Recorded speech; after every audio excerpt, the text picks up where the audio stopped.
percakapan Yesus dengan Pilatus gitu. Pilatus adalah raja pada masa itu, di mana Pilatus ini uh, mengira bahwa Yesus ini adalah orang yang akan membawa bencana pada uh, pada masa itu. Jadi Pilatus ini ingin ingin apa ya? Ingin menyelakakan Yesus itu, bahkan ingin membunuh Yesus. Nah, namun di percakapan di ayat yang ke 36 ini menarik sekali. Kerajaanku bukan dari dunia ini. Nah, itu kata Yesus kepada Pilatus. Artinya uh, Tuhan Yesus itu sudah tahu apa yang akan terjadi gitu. Jadi dia apa ya? Dia uh, percakapannya dengan Pontius Pilatus itu seolah-olah hal itu sudah akan terjadi gitu. Jadi Yesus sudah tahu apa yang akan terjadi. Nah, di sini sebelum Yesus mati di kayu salib, Yesus mengalami banyak sekali penderitaan. Mulai dari Yesus diolok-olok. Yesus diolok-olok oleh orang pada masa itu yang dimana prajurit-prajurit uh, yang mengabdi pada Pilatus itu mengejek Yesus pada masa itu. Kita bisa lihat di Matius 27, Matius pasal 27 ayat 27 sampai 31. Nah, di situ bisa kita lihat bahwa Yesus diolok-olok gitu. Mungkin teman-teman boleh buka di Matius 27. 27 ayat 27 sampai yang 31. Nah, di situ perikopnya dikatakan Yesus diolok-olokkan. Ayat 27. Kemudian serdadu-serdadu wali negeri membawa Yesus ke gedung pengadilan, lalu memanggil seluruh pasukan berkumpul sekeliling Yesus. Mereka menanggalkan pakaiannya dan mengenakan jubah ungu kepadanya. Mereka menganyam sebuah mahkota duri dan menaruhnya di atas kepalanya, lalu memberikan dia sebatang biru di tangan kanannya. Kemudian mereka berlutut di hadapannya dan mengolok-ngolok dia, katanya, "Salam, hai Raja orang Yahudi." Mereka meludahinya dan mengambil bulu itu dan memukulkannya ke kepalanya. Kemudian ayat 31 dikatakan, sesudah mengolok-ngolokkan dia,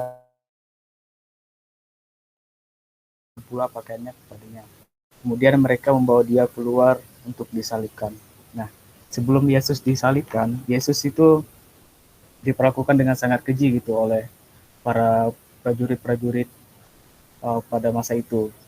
Dan ini kalau kita bandingkan dengan uh, kehidupan kita sekarang, itu apa ya, kekejaman yang sangat luar biasa lah yang dilakukan oleh manusia dengan manusia yang lain gitu. Jadi pada masa itu Tuhan Yesus rela menderita uh, dan rela mati di kayu salib itu untuk menebus semua dosa-dosa manusia gitu. Manusia memang uh, terlahir dengan dosa gitu. Jadi kita sebagai manusia ini tidak bisa menebus dosa kita sendiri, tapi yang bisa menebus dosa kita adalah kasih Tuhan Yesus gitu. Nah, pada masa itu Tuhan Yesus mengorbankan dirinya sebagai anak Allah untuk menebus dosa manusia. Jadi dosa manusia yang ada pada saat itu, Yesus bisa dikatakan Yesus ambil dan ditimpakan kepada tubuh Yesus yang serupa dan segambar dengan manusia. Dan itu ditebus Yesus di kayu salib. Nah, jadi bicara konteks uh, kesengsaraan Tuhan Yesus di kayu salib itu bentuk kasih Tuhan Yesus gitu. Bentuk kasih Tuhan Yesus kepada kita sebagai anak-anak Tuhan untuk apa ya? Untuk mengingat kembali lah momen Yesus rela mati di kayu salib demi menebus setiap dosa manusia. Sampai saat ini juga kita tidak terlepas dari namanya dosa ya. Nah, bagaimana sih dosa itu bisa apa ya? Bisa lepas dari setiap pribadi manusia? Kalau dari kita baik itu Kristen maupun Katolik kita mempercayai bahwa karya keselamatan Tuhan itu ada gitu, dan itu bukan ditinjau dari seberapa seberapa baiknya atau seberapa banyaknya hal yang kita lakukan untuk apa ya, untuk mungkin membantu orang-orang yang di sekitar kita dan juga melakukan hal-hal baik yang ada di sekitar kita, itu tidak cukup untuk membawa kita uh, ke kerajaan surga gitu. Nah, di sini Tuhan Yesus ada dikatakan uh, di firman Tuhan di mana ya, bahwa karya keselamatan itu tidak ada jalan lain selain melalui Tuhan gitu. Nah, jadi konteksnya di sini uh, Yesus, kita mempercayai Yesus akan datang untuk uh, kedua kalinya gitu, untuk menebus setiap dosa-dosa manusia.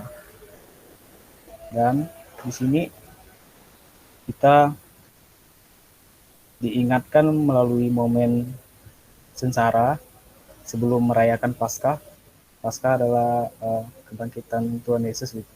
Nah, kita diingatkan uh, seberapa menderitanya Yesus pada saat itu, diperlakukan manusia uh, apa ya, tidak sesuai lah dengan norma dan juga hal-hal yang di pikiran kita itu tidak layak untuk dilakukan manusia pada saat itu.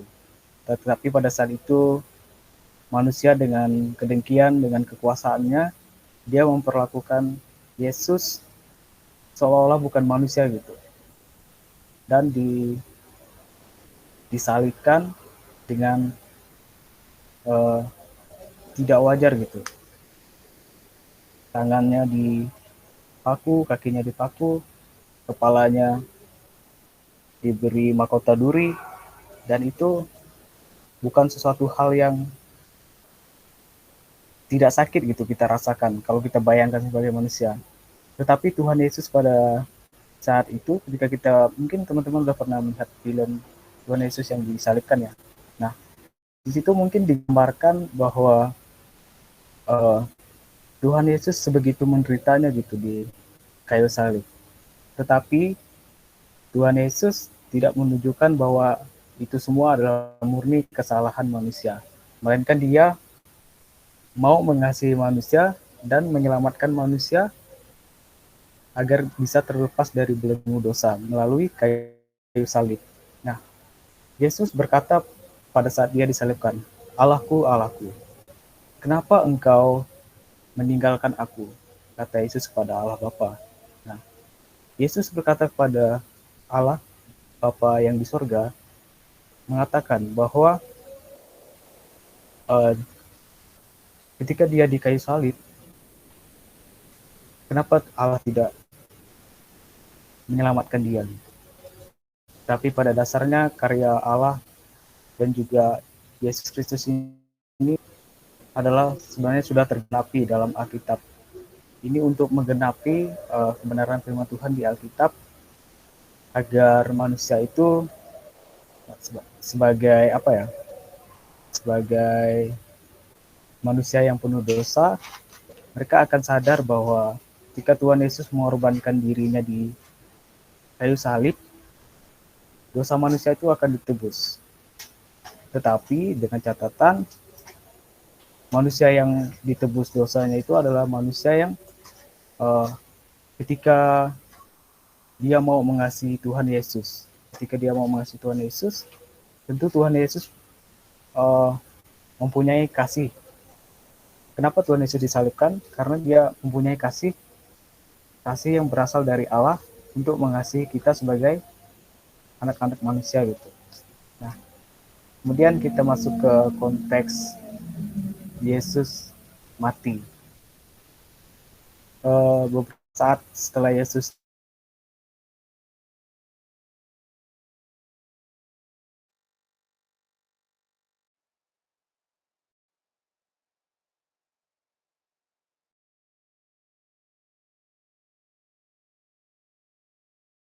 disalibkan, Yesus mengembuskan napas terakhirnya di Korintus. Kita buka di 2 Korintus 2 Korintus pasal 5 ayat 19. Nah, di sini setelah Yesus mati di kayu salib, dikatakan di 2 Korintus, sebab Allah mendamaikan dunia dengan dirinya oleh Kristus dengan tidak memperhitungkan pelanggaran mereka. Ia telah mempercayakan berita perdamaian itu kepada kami. Nah, di 2 Korintus pasal 5 ayat 19 ini menegaskan bahwa kematian Tuhan Yesus di kayu salib itu adalah untuk mendamaikan manusia. Nah, untuk mendamaikan manusia artinya manusia dosa-dosanya sudah ditanggung oleh Tuhan Yesus melalui pengorbanan Tuhan Yesus di kayu salib. Jadi untuk apa ya? Untuk kita pada saat ini di minggu sengsara yang kita jalani pada saat ini tuh mengingatkan kita bahwa Tuhan Yesus itu selalu menyertai kita gitu. Selalu menyertai kita ketika kita mau datang kepada Dia dan mengakui dosa-dosa kita yang kita lakukan di dunia ini gitu. Nah, kemudian masuk ke kebangkitan Tuhan Yesus. Tuhan Yesus bangkit dan naik ke surga. Dan itu kita kenal dengan hari Paskah pada saat ini. Dan kita sebagai anak Tuhan merayakan hari itu gitu. Di momen Paskah kita mengingat kebangkitan Tuhan Yesus dan naik ke surga. Duduk di sebelah kanan Allah Bapa yang Maha Kuasa. Nah, Allah Bapa mengutuskan Yesus ke dunia untuk memberitakan kabar keselamatan bagi setiap orang yang percaya akan karya dan keselamatan yang ditawarkan Tuhan Yesus kepada kita sebagai anak-anak Tuhan. Di sini kita juga bisa lihat di Lukas 23, Lukas 23 ayat 46. Di situ dikatakan, lalu Yesus berseru dengan suara keras, "Ya Bapa, ke dalam tanganmu kuserahkan nyawaku." Sesudah mengatakan itu, Yesus mengembuskan napasnya yang terakhir. Ini yang tadi ketika Yesus di kayu salib, Yesus mengatakan, Dia berseru dengan suara keras, "Ya Bapa, ke dalam tanganmu kuserahkan nyawaku."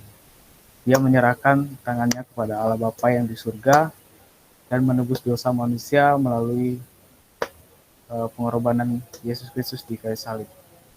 Nah, uh, kita bisa lihat di 1 Yohanes, kita bisa buka di 1 Yohanes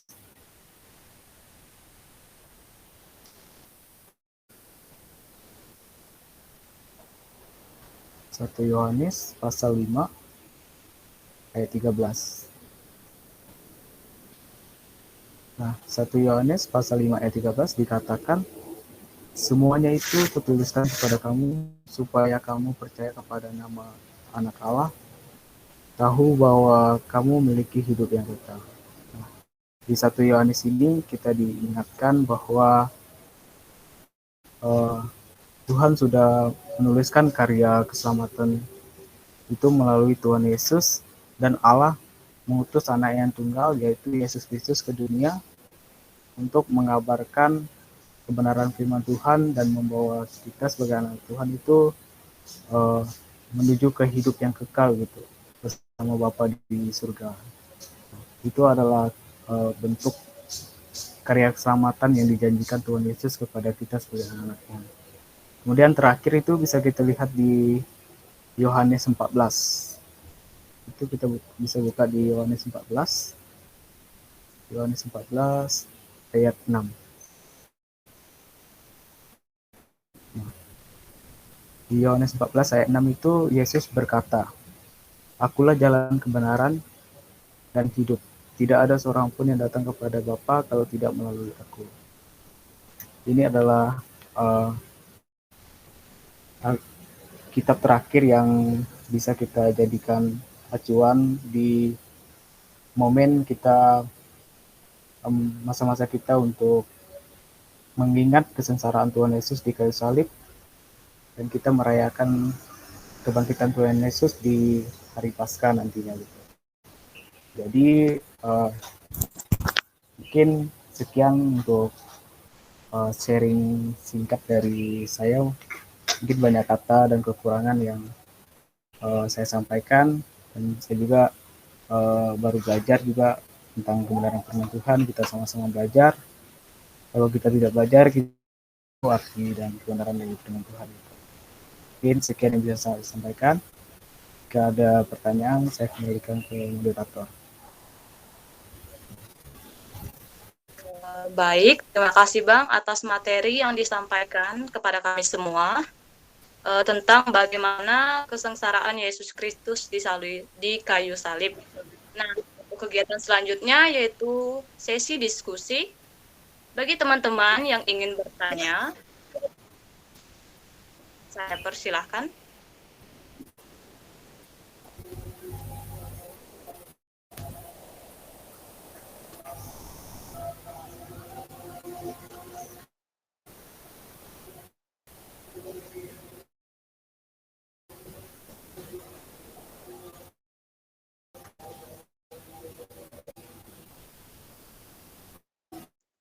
Baik, sekali kepada teman-teman yang ingin bertanya, bisa raise hand.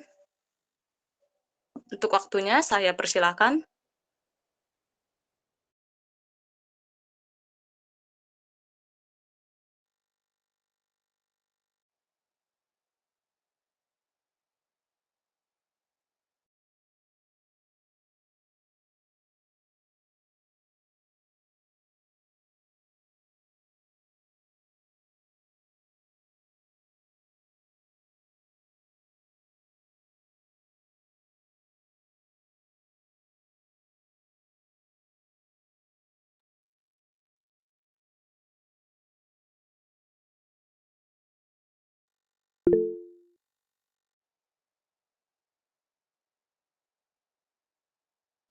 Baik, untuk Yuliana Barina Yakadewa, saya persilahkan.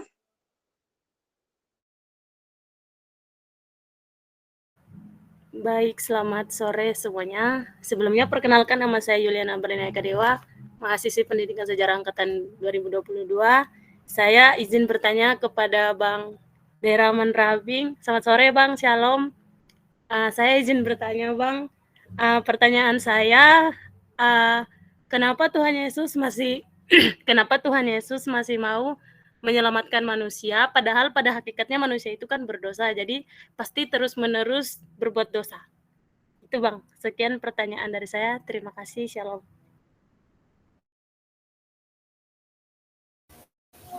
Salam. Jadi bagaimana moderator, apakah langsung dijawab atau ditampung dulu pertanyaannya? Boleh Bang, bisa langsung dijawab. Oke. Sesuai Abang. Oke. Jadi pertanyaan dari Yuliana tadi, kenapa Tuhan Yesus masih mau mengasihi kita dan rela berkorban di kayu salib ya? Meskipun dia tahu bahwa manusia itu tidak lepas dari yang namanya dosa dan penuh dengan dosa gitu. Jadi Yesus apa ya? Yesus adalah anak Allah yang diutus oleh Allah melalui Roh Kudus, dan di sini Tuhan Yesus itu sudah kalau menurut yang saya pahami itu Yesus memiliki kasih yang begitu besar gitu, memiliki kasih yang begitu besar yang tidak sebanding dengan kasih kita sesama manusia gitu. Contohnya kasih kita dengan sesama kita. Ketika kita mengasihi orang-orang yang di sekitar kita, mungkin kita bisa mengasihi untuk jangka waktu yang mungkin kalau kita bisa bilang lama itu setahun, 2 tahun, sebulan, bahkan seminggu. Nah itu kasih manusia. Kalau kasih Tuhan Yesus ke kita sebagai anak-anaknya itu tidak terbatas, karena itu adalah karya keselamatan yang Tuhan Yesus beritakan kepada kita pada saat itu. Dia rela mati di kayu salib untuk menebus manusia dari belenggu dosa. Jadi Tuhan Yesus kasihnya itu tidak terbatas. Jadi jawabannya kalau dari saya mungkin saya jawabnya itu kasihnya tidak terbatas, dan manusia ketika ingin menerima kasih Yesus, manusia harus mulai mengakui dosanya terlebih dahulu gitu.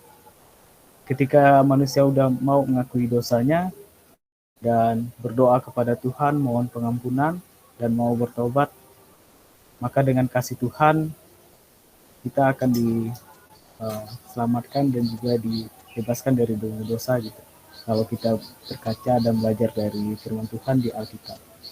Jadi kuncinya jawabannya itu kasih Tuhan itu tidak terbatas bagi kita sebagai anak-anak Tuhan. Mungkin itu jawabannya. Kalau masih kurang jelas boleh disampaikan. Terima kasih.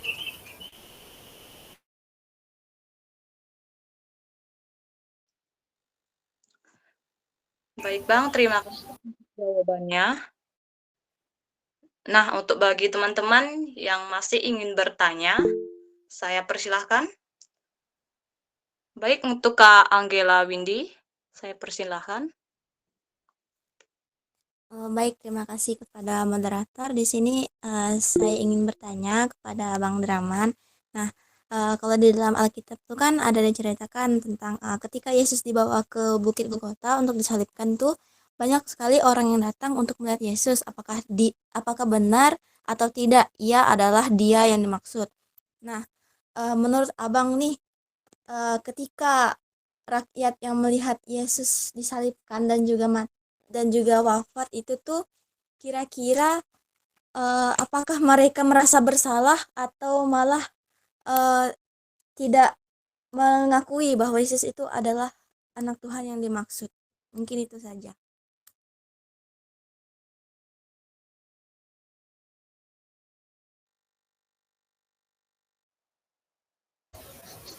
Gimana moderator sudah jawab ya? Ya Bang. Oke, langsung jawab ya. Pertanyaan dari Angela. Oke. Ketika Tuhan Yesus disalibkan di Bukit Golgota, apakah murid-murid Yesus kayak yang dimaksudkan? Murid Yesus itu apa ya? Dikatakan mengakui Yesus gitu ketika dia disalibkan. Nah, kalau jawaban dari saya, pada saat Yesus sebelum dia salibnya didirikan, Yesus itu memikul salib dan berjalan. Dan pada saat itu ibunya Maria itu menangis dan mengejar Yesus gitu. Mengejar Yesus, kenapa kok Yesus diperlakukan seperti itu? Tidak tahu salah Yesus itu di mana gitu kan. Nah, begitu juga murid-murid Yesus pada saat itu. Murid-murid Yesus pada saat itu yang kalau yang abang ingat ya, Simon Petrus. Nah, Simon Petrus itu sempat menyangkal diri ketika Yesus disalibkan. Dia menyangkal diri sebanyak 3 kali bahwa dia uh, tidak mengenal Yesus gitu. Tetapi hal itu dari murid Yesus, terutama Petrus. Dia mengira apa ya? Yesus disalibkan itu tidak apa ya? Tidak membawa karya keselamatan lah gitu. Tapi ketika Yesus pada yang nah itu menjadi sebuah jawaban untuk Simon Petrus bahwa Yesus adalah anak Allah yang diutus ke dunia untuk menebus setiap dosa manusia.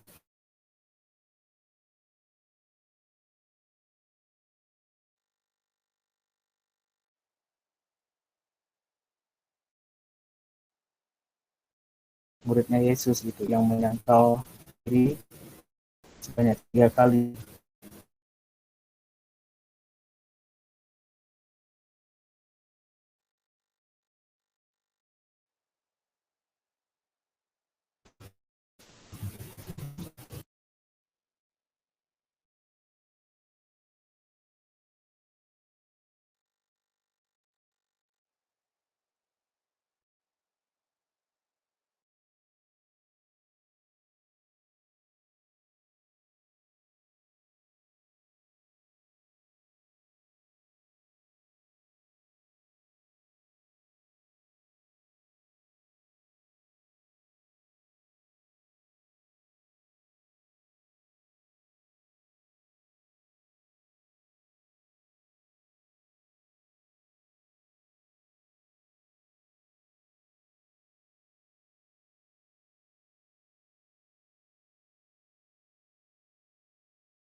Pertanyaan.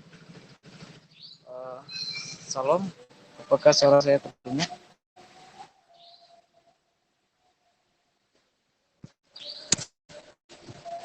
Terdengar, Bang.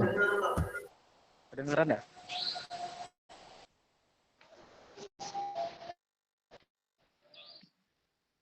Oke, soalnya terganggu jaringan.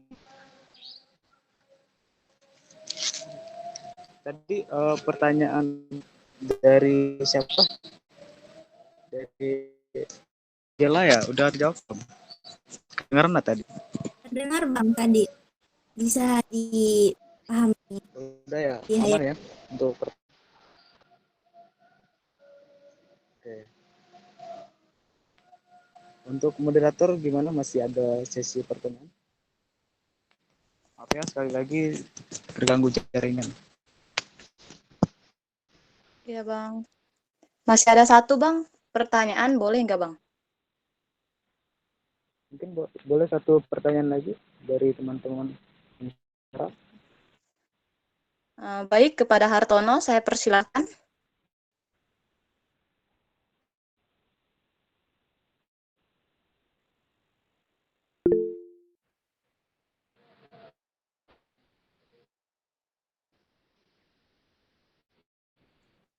Kepada Hartono, saya persilakan. Tes tes. Apakah kedengaran? Tes tes. Dengar nggak? Iya. Kedengaran, Terdengar. Kedengaran nggak nih suaranya? Kedengaran nggak? kedengaran Har.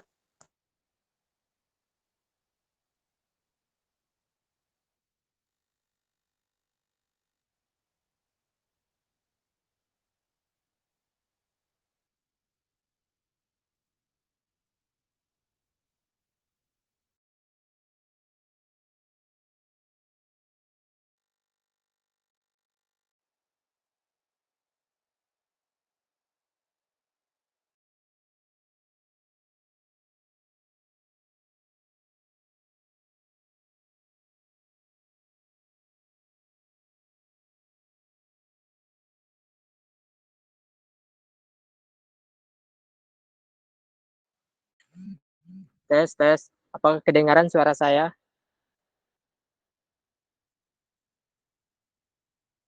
Kedengaran Bang? Terdengar Hartono.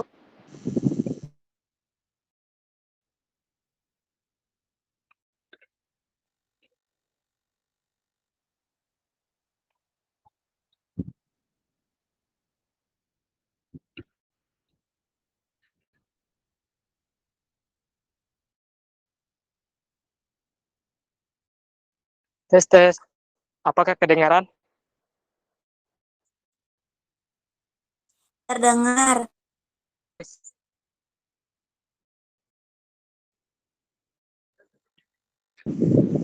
Terdengar Har. Oke oke. Aku keluar kah?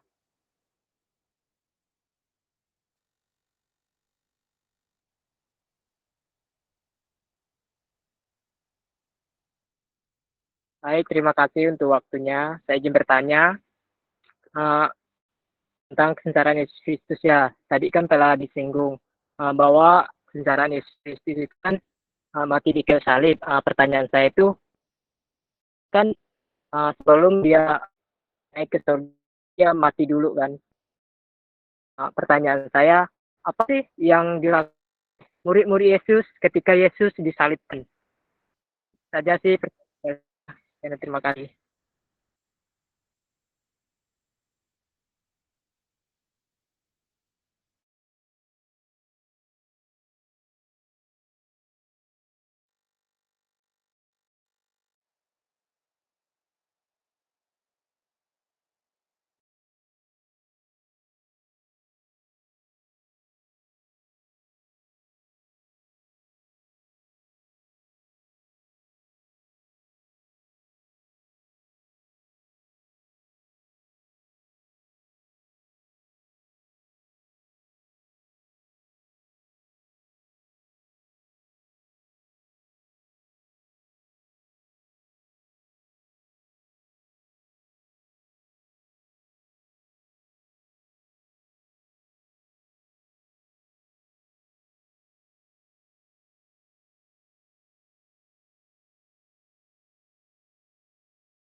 Oke, maaf ya, terkeluar. Lanjut menjawab pertanyaan Hartono. Eh, Pada saat itu murid-murid Tuhan Yesus pada hari yang ketiga itu mengecek jasad Tuhan Yesus gitu kan. Nah, ketika mereka datang ke goa tempat jasad Yesus ditempatkan, mereka tidak menemukan jasad Yesus, melainkan mereka bertemu dengan malaikat gitu kan. Ditanya apa yang mereka cari. Jadi murid-murid Yesus itu pada saat itu ketika Yesus disalibkan, mereka tidak bisa berbuat apa-apa. Namun mereka mencari jasad Tuhan Yesus pada hari yang ketiga gitu. Dan Yesus menampakkan dirinya kepada murid-muridnya dengan berbagai bentuk penampakan Tuhan Yesus yang bisa kita ingat kembali gitu di kitab Matius, Markus, kita bisa baca kembali gitu. Seperti apa Tuhan Yesus menampakkan diri kepada murid pada situ. Dan Yesus naik ke surga setelah menampakkan dirinya, dan itu membuktikan bahwa uh, Tuhan Yesus itu tidak bisa tidak bisa secara fisik dilenyapkan oleh manusia. Namun dia membuktikan bahwa dia adalah anak Allah yang bangkit surga setelah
salah Bapak yang baik, Bapak yang bertata lawan di surga, terima kasih Tuhan pada sore hari ini kami telah belajar tentang kebenaran firman-Mu Tuhan, di mana kami mengingat kembali Tuhan, Tuhan Yesus mengalami kesengsaraan di kayu salib ya Tuhan.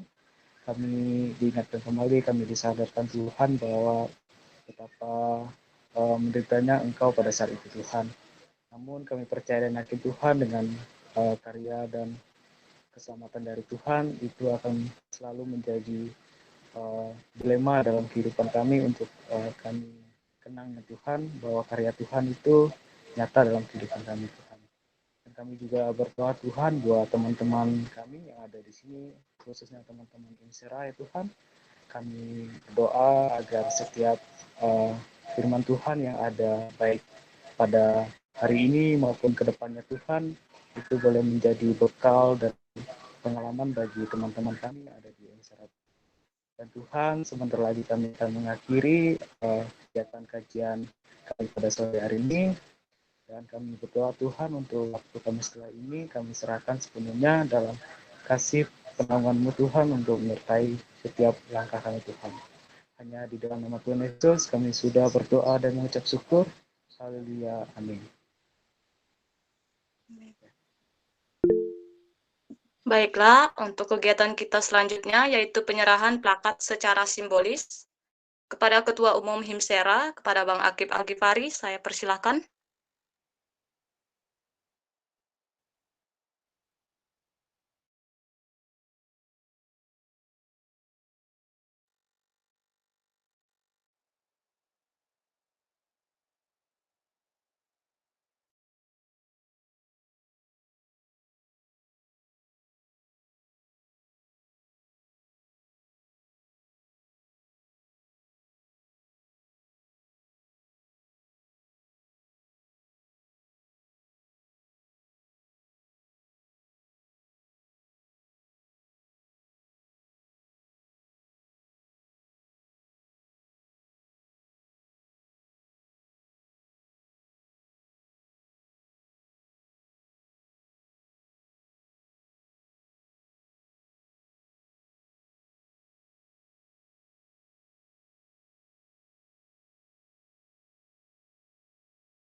Sebentar ya, Bang. Masih ada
Baiklah,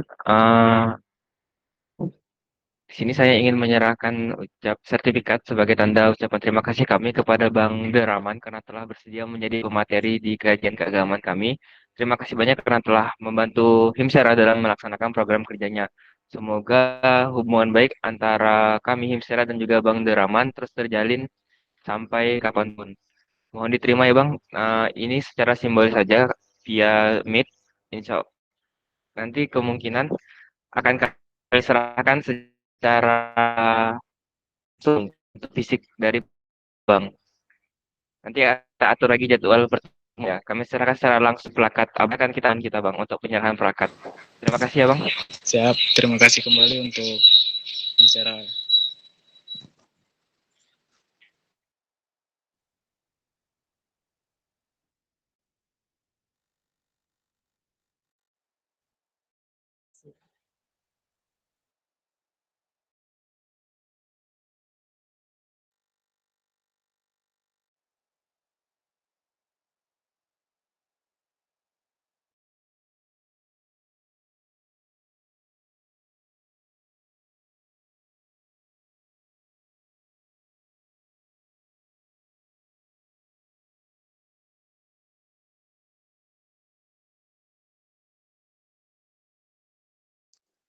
Baik, untuk sesi selanjutnya yaitu sesi dokumentasi.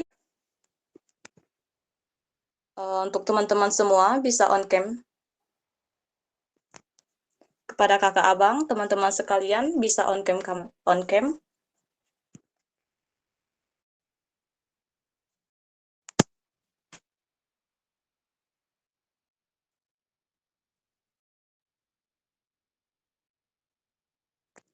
Baik, dari hitungan yang ketiga, teman-teman yang belum on cam, dipersilahkan untuk on cam.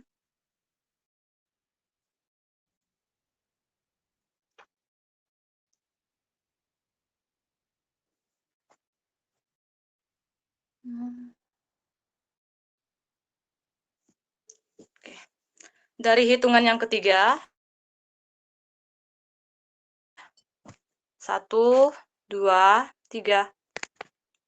Satu kali lagi, dari hitungan yang ketiga, 1, 2, 3. Baik, dengan berakhirnya sesi dokumentasi, maka berakhirlah kegiatan kita hari ini. Terima kasih atas waktunya, Bang, atas waktu dan kesempatannya.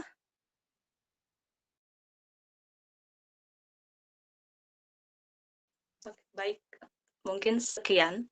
Terima kasih, Bang. Terima kasih ya untuk semua teman-teman Hemsera dan juga Akil selaku Ketua Hemsera. Terima kasih. Oke Bang, sama-sama. Makasih juga Bang. Terima kasih Bang.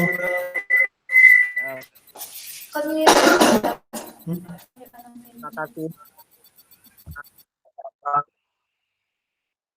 Dan buat Bang Deraman, terima kasih.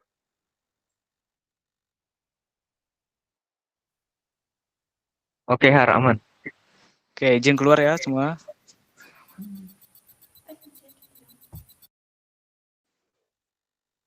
Oke Bang. Ya, terima kasih semuanya.